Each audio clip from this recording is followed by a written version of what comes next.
ಏನು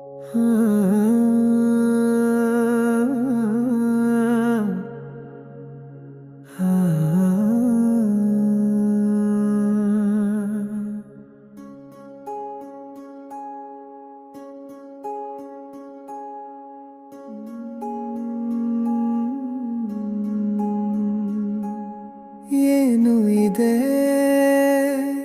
ಈ ಲೋಕದಲ್ಲಿ, ಏನು ಇದೆ ಈ ಲೋಕದಲ್ಲಿ. ಒಬ್ಬನೇ ಬಂದೆವು, ಒಬ್ಬನೇ ಹೋಗಬೇಕು. ಸಂಪತ್ತು ಬಡತನ ಸುಖ ದುಃಖ ಎಲ್ಲ ನಮ್ಮ ಕರ್ಮದ ಮೇರೆಗೆ ಬದ್ಧ.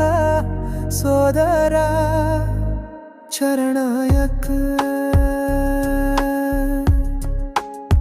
ಮಾಯಾ ಮಾತುಗಳನ್ನು ನಂಬಿ ಸತ್ಯವನ್ನೇ ಪಾಲಿಸಿದ ರಾಜನು, ಅವನೊಬ್ಬನು ಅರಣ್ಯವಾಸಿಯಾದನು. ತಂದೆಯ ಮಾತಿಗೆ ಕಟ್ಟುಬದ್ಧನಾಗಿ ರಾಜ್ಯವನ್ನು ತ್ಯಜಿಸಿದನು. ಇನ್ನೊಬ್ಬನು ಸ್ನೇಹಿತನ ಮಗನಿಗಾಗಿ ತಾನೇ ರಾಜ್ಯದ ಕುಳಿತನು. ಅವನು ಅರಣ್ಯವಾಸಿಯಾದನು. ಕರ್ಮಗಳ ತಂತಿಯಿಂದ ಬಂಧಿತರಾದರು. ಧರ್ಮವೇ ಅವರನ್ನು ಕಾಪಾಡಿತು.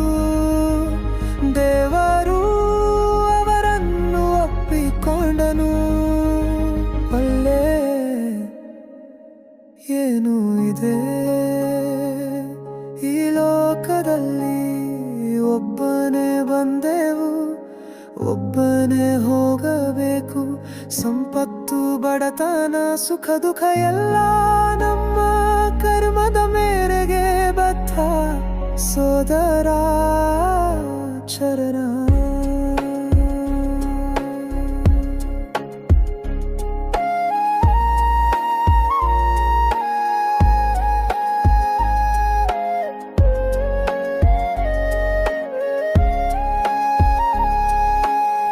ತಮ್ಮವರು ಸಹ ಬಿಟ್ಟು ಹೋಗುತ್ತಾರೆ. ಲೋಕದವು ಗಿಡುಗು ಗಿಡುಗಾಗಿ ವರ್ತಿಸುತ್ತಾರೆ. ಧರ್ಮವೇ ಕೊನೆಯಲ್ಲಿ ಕಾಪಾಡುತ್ತದೆ. ದೇವರು ಕೊನೆಗೆ ದಾರಿ ತೋರಿಸುತ್ತಾನೆ. ಕರ್ಮವೇ ಎಲ್ಲಕ್ಕೂ ಕಾರಣವೆಂದು ನಂಬು. ಮಾಯೆಗೆ ಸಿಕ್ಕಿ ಯಾರನ್ನು ದೂರಿಸಬೇಡ. ಏನು ಇದೆ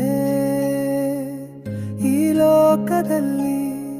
ಒಬ್ಬನೇ ಬಂದೆವು, ಒಬ್ಬನೇ ಹೋಗಬೇಕು. ಸಂಪತ್ತು ಬಡತನ ಸುಖ ದುಃಖ ಎಲ್ಲ ನಮ್ಮ ಕರ್ಮದ ಮೇರೆಗೆ ಬದ್ಧ. ಸೋದರ ಚರಣ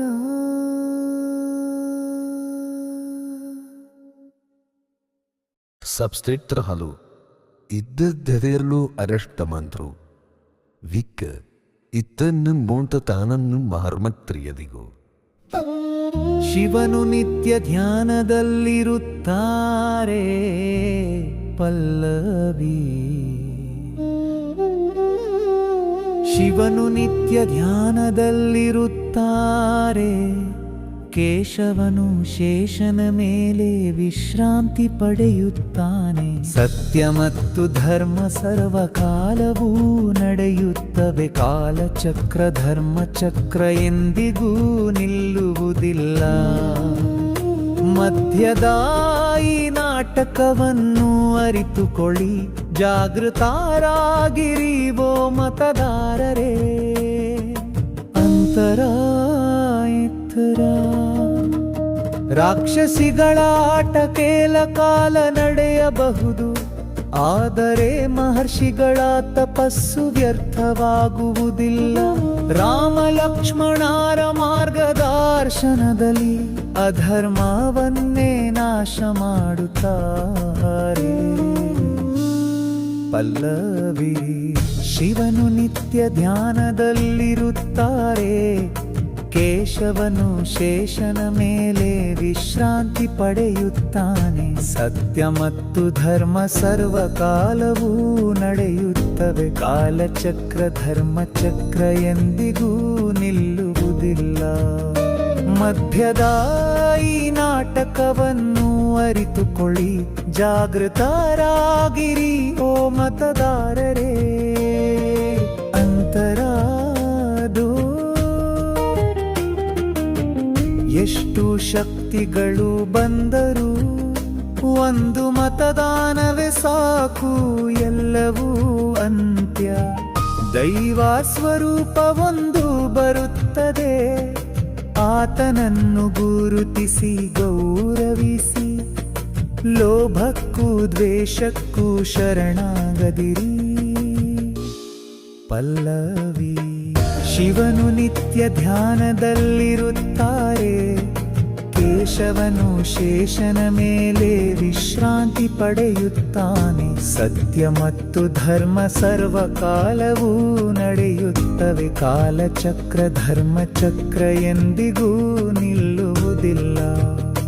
ಮಧ್ಯದ ಈ ನಾಟಕವನ್ನು ಅರಿತುಕೊಳ್ಳಿ, ಜಾಗೃತರಾಗಿರಿ ಓ ಮತದಾರರೇ. ಮಧ್ಯದ ಈ ನಾಟಕವನ್ನು ಅರಿತುಕೊಳ್ಳಿ, ಜಾಗೃತರಾಗಿರಿ ಓ ಮತದಾರರೇ.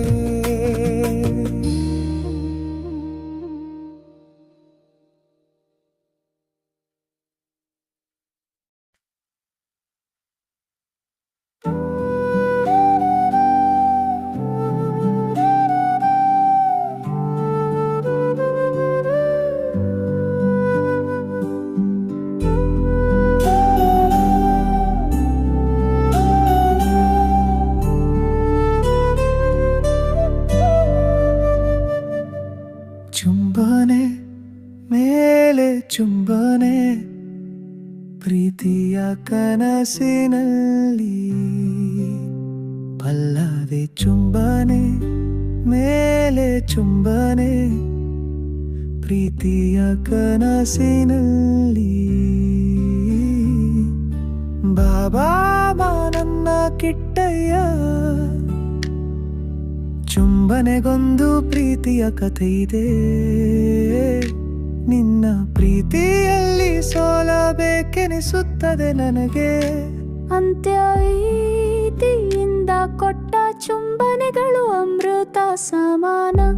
ಆದರೆ ಮನದೊಳಗಿನ ಶುದ್ಧತೆ ಇಲ್ಲದೆ ಅದು ಸುಳ್ಳಾಗಿದೆ. ಚುಂಬನೆ ಮೇಲೆ ಚುಂಬನೆ ಪ್ರೀತಿಯ ಕನಸಿನಲ್ಲಿ. ಬಾಬಾ ನನ್ನ ಕಿಟ್ಟಯ್ಯ, ಚುಂಬನೆಗೊಂದು ಪ್ರೀತಿಯ ಕಥೆ ಇದೆ. ನಿನ್ನ ಪ್ರೀತಿಯಲ್ಲಿ ಸೋಲಬೇಕೆನಿಸುತ್ತದೆ ನನಗೆ.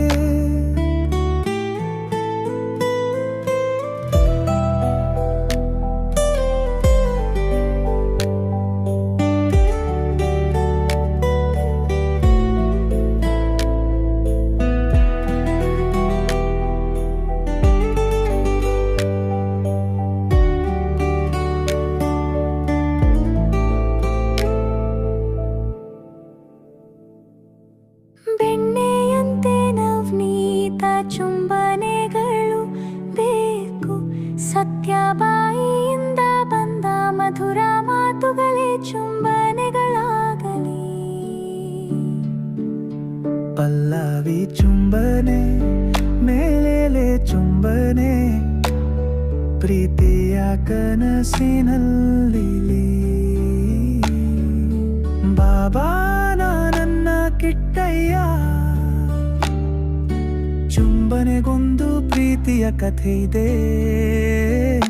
ನಿನ್ನ ಪ್ರೀತಿಯಲ್ಲಿ ಸೋಲಬೇಕೆನಿಸುತ್ತದೆ ನನಗೆ. ನಾಟಕೀಯ ಪ್ರೀತಿ ಕಪಟ ಊಟ ಬೇಡ.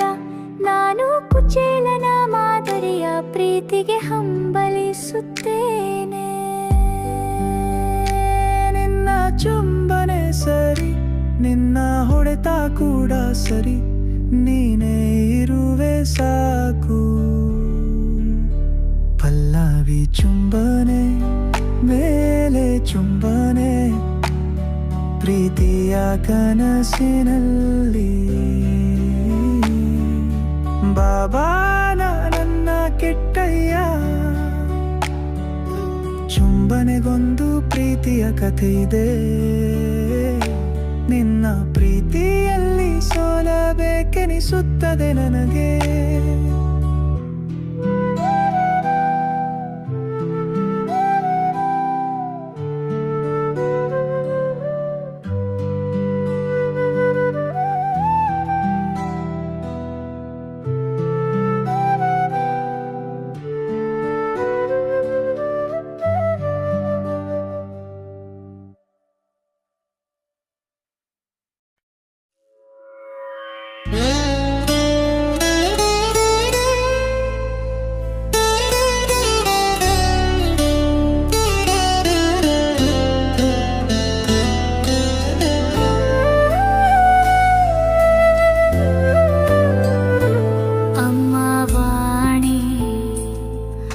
ಶ್ರೀವಾಣಿ ಶರ್ವಾಣಿ ತಾಯಿ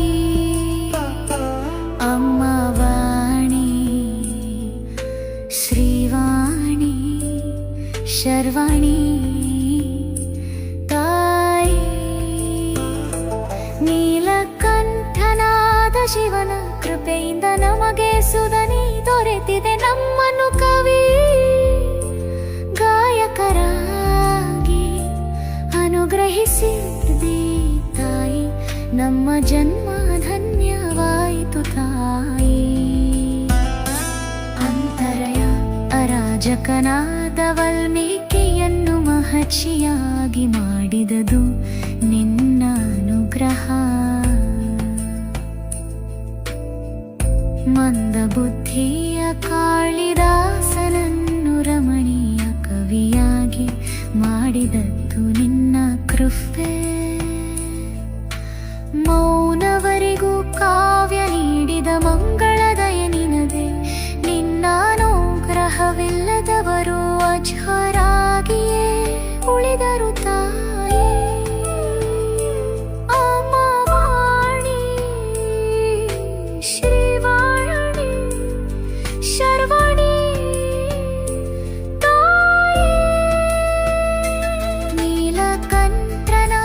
ಶಿವನ ಕೃಪೆಯಿಂದ ನಮಗೆ ಸುಧನಿ ದೊರೆತಿದೆ ನಮ್ಮನು ಕವಿ ಗಾಯಕರಾಗಿ ಅನುಗ್ರಹಿಸಿದ್ದಿ ತಾಯಿ ನಮ್ಮ ಜನ್ಮ ಧನ್ಯವಾಯಿತು ತಾಯಿ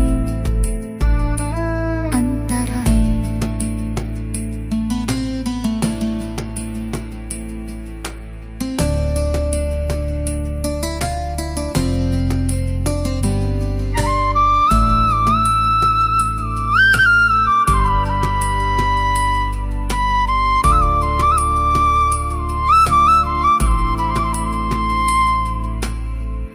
ಲೋಕದ ಹಿತವನ್ನು ಬಯಸುವವು ಸಜ್ಜನರು ಲೋಕರಕ್ಷಣೆಗೆ ಬಯಸುವವ ಮಹರ್ಷಿಗಳು ಸರ್ವಲೋಕದ ಹಿತಕ್ಕಾಗಿ ಶಕ್ತಿಯನ್ನು ಧರಿಸುವವರು ಬ್ರಹ್ಮರ್ಷಿಗಳು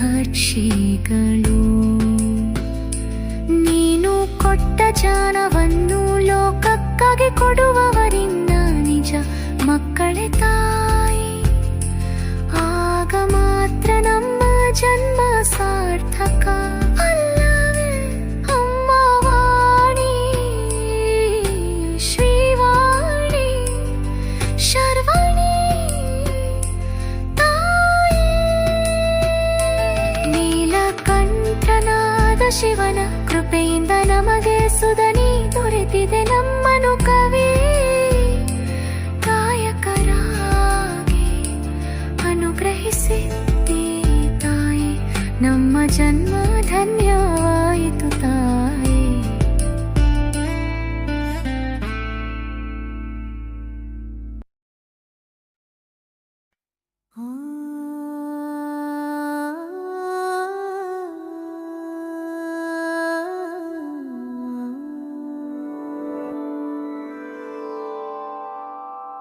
ನಮ್ಮನ್ನು ರಕ್ಷಿಸುವ ದೇವರು ಇದ್ದರೆ ಭಯವೇನು?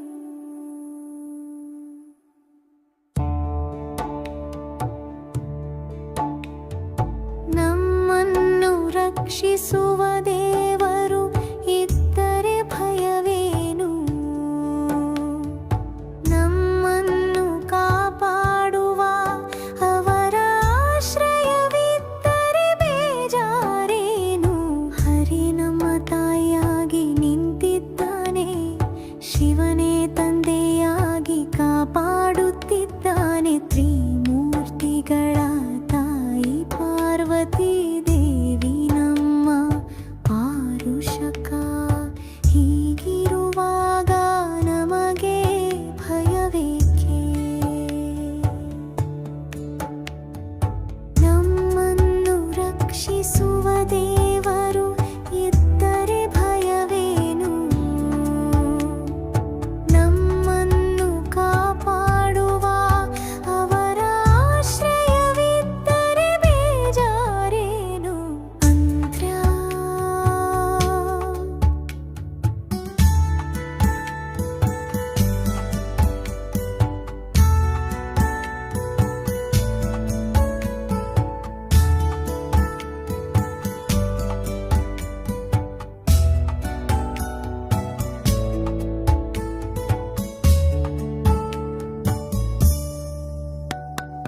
ಕೇಶವಾದಗಳು ಮಾಮಸಯನರೆ ನರಸಿಂಹನ ಆಗಮನ. ದ್ರೌಪದಿಯ ಲಜ್ಜೆ ರಕ್ಷಣೆ ಮಾಡಿದ ಕೃಷ್ಣ. ರಾಮದಾಸನ ಮೊರ ಕೇಳಿದ ಹರಿಯು. ಆಶ್ರಯಕ್ಕೆ ಬಂದವನು ಎಂದಿಗೂ ಆತನು ಅಲ್ಲ. ನಮ್ಮನ್ನು ರಕ್ಷಿಸುವ ದೇವರು ಇದ್ದರೆ ಭಯವೇನು? ನಮ್ಮನ್ನು ಕಾಪಾಡುವ ಅವರ ಆಶ್ರಯವಿದ್ದರೆ ಬೇಜಾರೇನು? ಅಂತ್ಯ.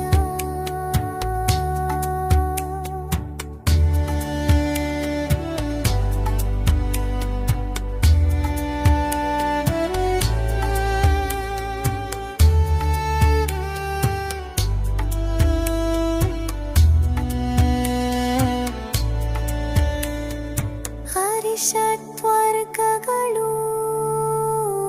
ಬೆಂಬಲಿಸಿದರು, ಮಕರ ಪಾಶಗಳು ಸುತ್ತಿಕೊಂಡರು. ಧನವಿಲ್ಲದ ದಿನಗಳು ಬಂದರು. ಆ ದೇವರ ಕೃಪೆಯಿಂದ ನಾವು ಭಯಪಡುವುದಿಲ್ಲ. ನಮ್ಮನ್ನು ರಕ್ಷಿಸುವ ದೇವರು ಇದ್ದರೆ ಭಯವೇನು? ನಮ್ಮನ್ನು ಕಾಪಾಡುವ ಅವರ ಆಶ್ರಯವಿದ್ದರೆ ಬೇಜಾರೇನು? ಅಂತ್ಯ. ಅಂತ್ಯ.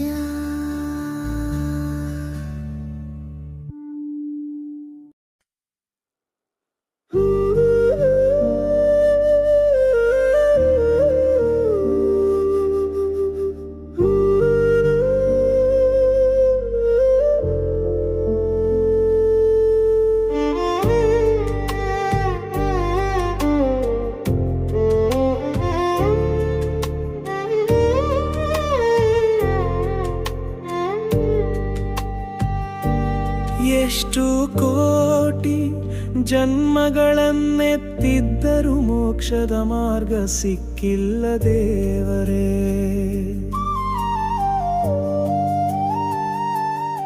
ಎಷ್ಟು ಕೋಟಿ ಜನ್ಮಗಳನ್ನೆತ್ತಿದ್ದರೂ ಮೋಕ್ಷದ ಮಾರ್ಗ ಸಿಕ್ಕಿಲ್ಲ ದೇವರೇ.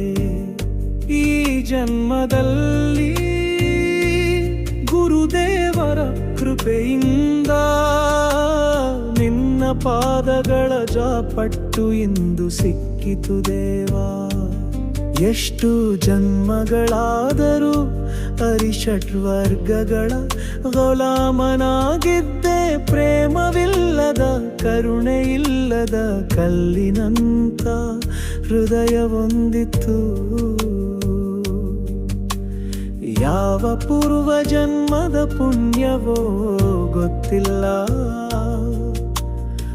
ಆದರೆ ಇವತ್ತು ನೀನು ಕರುಣೆ ತೋರಿದ್ದೆ. ಇವತ್ತು ನನ್ನ ಬದುಕು ನಂದನವನವಾಯಿತು.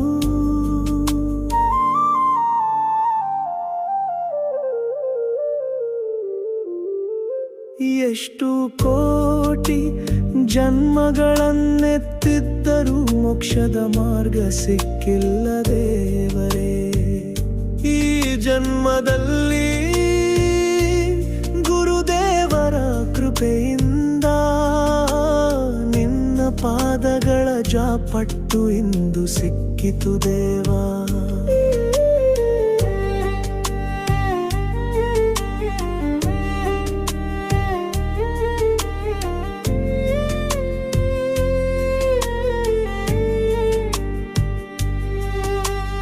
ಬೆಲ್ಲ ಇದ್ದಲ್ಲಿ ಚೀಲೆಗಳು ಬರುತ್ತವೆ,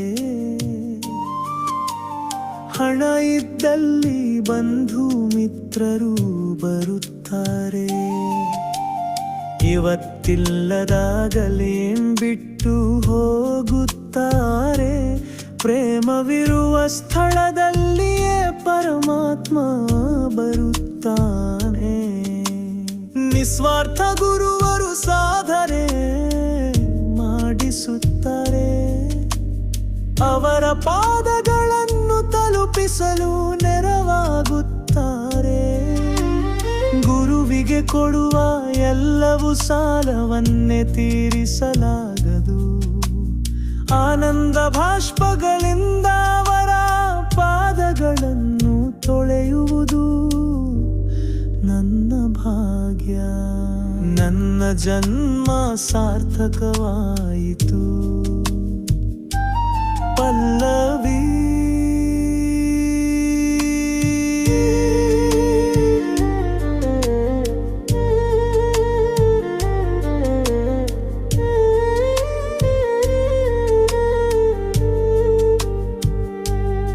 ಎಷ್ಟು ಕೋಟಿ ಜನ್ಮಗಳನ್ನೆತ್ತಿದ್ದರೂ ಮೋಕ್ಷದ ಮಾರ್ಗ ಸಿಕ್ಕಿಲ್ಲ ದೇವರೇ.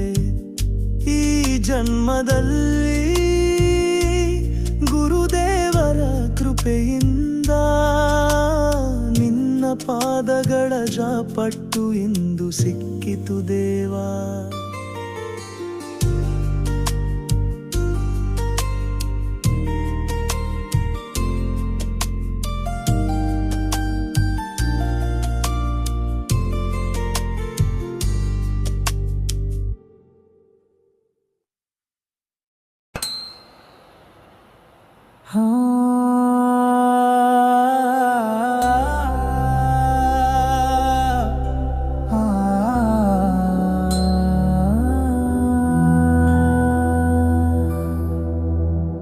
ದೇಹವಿದೆ ಎಂದು ಗರ್ವಿಸಬೇಡ ಪಲ್ಲ.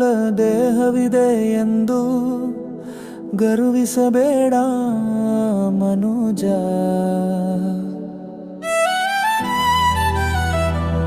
ಜೀವವಿಲ್ಲದಾಗ ಅದಕ್ಕೆ ಅರ್ಥವಿಲ್ಲ. ಸುಂದರನೆಂದು ಹೆಮ್ಮೆ ಪಡುವ ಜೀವ ಅಂತ್ಯದಲ್ಲಿ ಎಲ್ಲವೂ ಅರಿಯಲಾಗುತ್ತದೆ.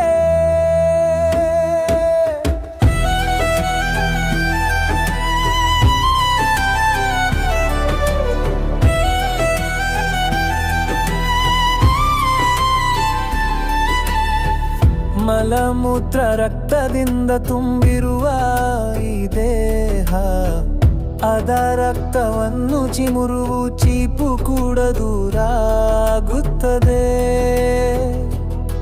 ಅವರು ಅಂತ್ಯದಲ್ಲಿ ನಿನ್ನೊಂದಿಗೆ ಇರುತ್ತಾರೆಯೇ. ಅವರೆಲ್ಲರೂ ತೊರೆದಾಗ ನಿನ್ನ ಸೌಂದರ್ಯ ಮತ್ತು ಹೆಮ್ಮೆ ಎಷ್ಟು ಸಹಾಯ ಮಾಡುತ್ತದೆ. ದೇಹವಿದೆ ಎಂದು ಗರ್ವಿಸಬೇಡ ಮನುಜ, ಜೀವವಿಲ್ಲದಾಗ ಅದಕ್ಕೆ ಅರ್ಥವಿಲ್ಲ. ಸುಂದರನೆಂದು ಹೆಮ್ಮೆ ಪಡುವ ಜೀವ ಅಂತ್ಯದಲ್ಲಿ ಎಲ್ಲವೂ ಅರಿಯಲಾಗುತ್ತದೆ.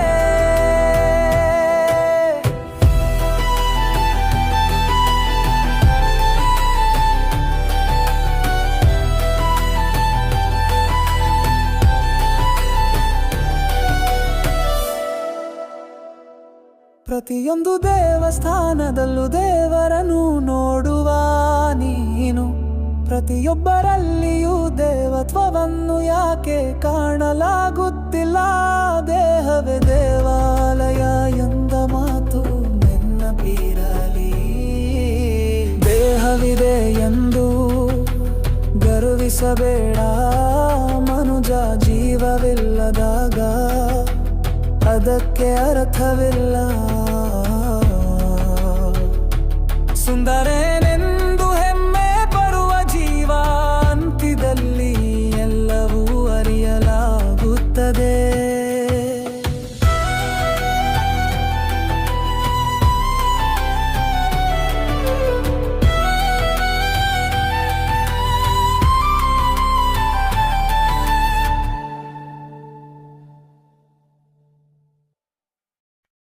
ಸಾವಿರವು ಮುಖಗಳಿಂದ ಸ್ತುತಿಸಲ್ಪಡುವ ಅಂತನನೇ, ಸಾವಿರವು ಮುಖಗಳಿಂದ ಸ್ತುತಿಸಲ್ಪಡುವ ಅಂತನನೇ, ಸಾವಿರ ಹಸ್ತಗಳಿಂದ ಪೂಜಿಸಲ್ಪಡುವ ಅಚ್ಯುತನೇ, ಸಾವಿರ ಮೊರೆಗಳನ್ನು ಕೇಳಿ ಮೋಕ್ಷ ನೀಡುವ ನಾರಾಯಣನೇ. ಈ ಮಕರದ ಮೊರೆ ಕೇಳಿ ನನ್ನನ್ನು ರಕ್ಷಿಸು.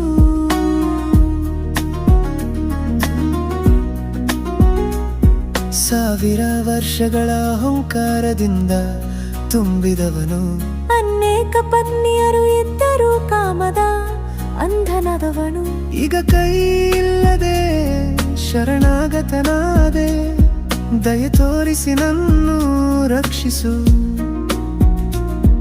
ಈ ಮಕರದ ಬಲೆಯಿಂದ ಮುಕ್ತಗೊಳಿಸು. ಸಾವಿರವು ಮುಖಗಳಿಂದ ಸ್ತುತಿಸಲ್ಪಡುವ ಅಂತನೇ, ಸಾವಿರವು ಮುಖಗಳಿಂದ ಸ್ತುತಿಸಲ್ಪಡುವ ಅನಂತನೇ, ಸಾವಿರ ಹಸ್ತಗಳಿಂದ ಪೂಜಿಸಲ್ಪಡುವ ಅಚ್ಯುತನೇ, ಸಾವಿರ ಮೊರೆಗಳನ್ನು ಕೇಳಿ ಮೋಕ್ಷ ನೀಡುವ ನಾರಾಯಣನೇ. ಈ ಮಕರದ ಮೊರೆ ಕೇಳಿ ನನ್ನನ್ನು ರಕ್ಷಿಸು.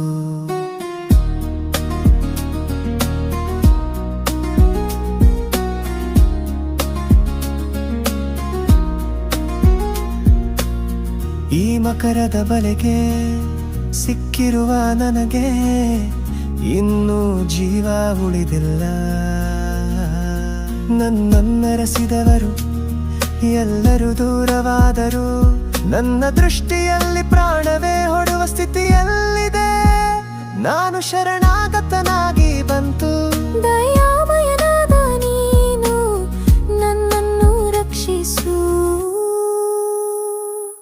ಸಾವಿರವು ಮುಖಗಳಿಂದ ಸ್ತುತಿಸಲ್ಪಡುವ ಅಂತನೇ, ಸಾವಿರವು ಮುಖಗಳಿಂದ ಸ್ತುತಿಸಲ್ಪಡುವ ಅಂತನೇ, ಸಾವಿರ ಹಸ್ತಗಳಿಂದ ಪೂಜಿಸಲ್ಪಡುವ ಅಚ್ಯುತನೇ, ಸಾವಿರ ಮೊರೆಗಳನ್ನು ಕೇಳಿ ಮೋಕ್ಷ ನೀಡುವ ನಾರಾಯಣನೇ. ಈ ಮಕರದ ಮೊರೆ ಕೇಳಿ ನನ್ನನ್ನು ರಕ್ಷಿಸು.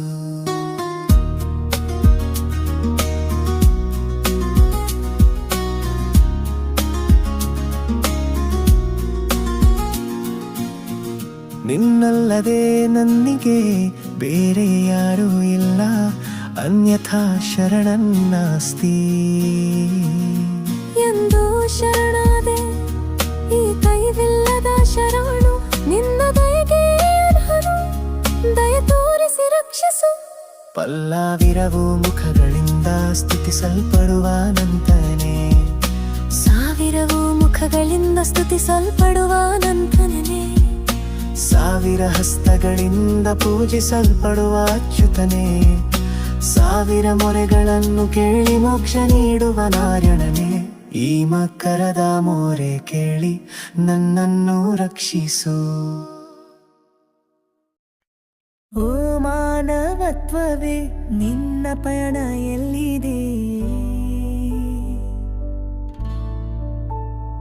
ಓ ಮಾನವತ್ವವೇ ನಿನ್ನ ಪಯಣ ಎಲ್ಲಿದೆ? ಕರುಣಾಳು ದೇವರು ನಿನ್ನನ್ನು ಸೃಷ್ಟಿಸಿದನು, ನಿನ್ನ ನಡತೆಯನ್ನು ನೋಡಿ ಅವನು ತಲೆ ಹಿಡಿಯುವ ಸ್ಥಿತಿಗೆ ಬಂತು. ಇದು ಯಾವ ಬಗೆಯ ಭಾಗ್ಯ?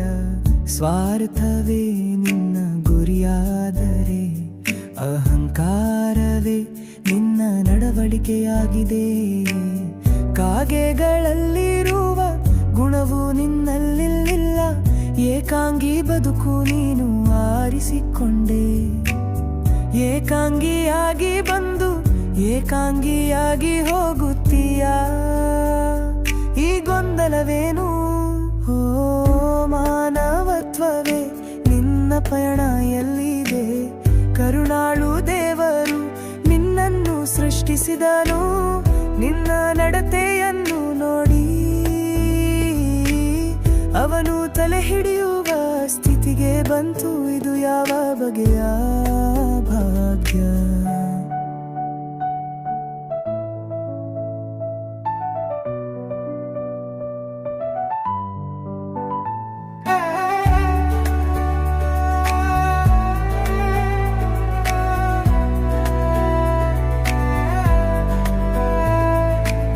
ಪ್ರೇಮ ಹಂಚಿದಾಗಲೇ ಅದಕ್ಕೆ ಅರ್ಥ, ಕಷ್ಟದಲ್ಲಿ ಅದು ಮಹತ್ವ ಪಡೆಯುತ್ತದೆ.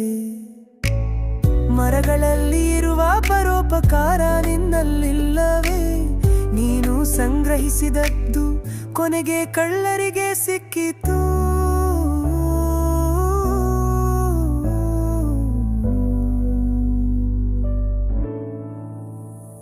ಓ ಮಾನವತ್ವವೇ ನಿನ್ನ ಪಯಣ ಎಲ್ಲಿದೆ?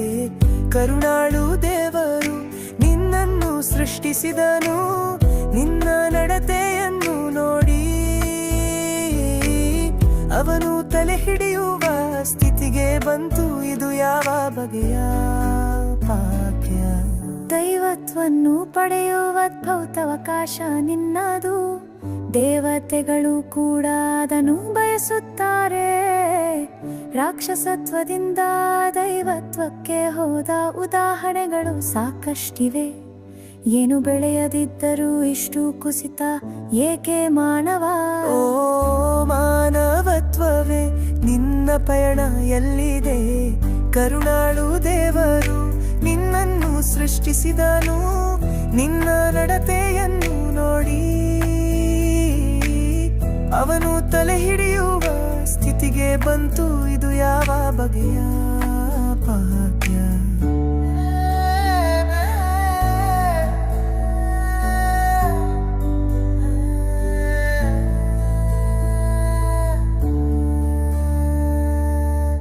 ತ್ರಾಗ ಹೊಂದಿರುವ ಹಕ್ಕಿಯನ್ನು ನೋಡಿದ್ದೇವೆ, ಸೇವಾ ಭಾವದ ಸೆಣ್ಣವನ್ನು ನೋಡಿದ್ದೇವೆ, ಆತ್ಮಾರ್ಪಣೆ ಮಾಡಿದ ಗಜರಾಜನನ್ನು ನೋಡಿದ್ದೇವೆ. ಆದರೆ ಮಾನವತ್ವವೇ ಈಗ ಕಾಣಿಸುತ್ತಿಲ್ಲ. ಮಾನವತ್ವದ ಪ್ರತಿಮೆಯಾಗಿ ಬದಲಾದ ಮಾನವನು, ಇದು ಯಾವ ಭಾಗ್ಯ? ಓ ಮಾನವತ್ವವೇ ನಿನ್ನ ಪಯಣ ಎಲ್ಲಿದೆ? ಕರುಣಾಳು ದೇವರು ನಿನ್ನನ್ನು ಸೃಷ್ಟಿಸಿದನು, ನಿನ್ನ ನಡತೆಯನ್ನು ನೋಡಿ ಅವನು ತಲೆ ಹಿಡಿಯುವ ಸ್ಥಿತಿಗೆ ಬಂತು. ಇದು ಯಾವ ಬಗೆಯ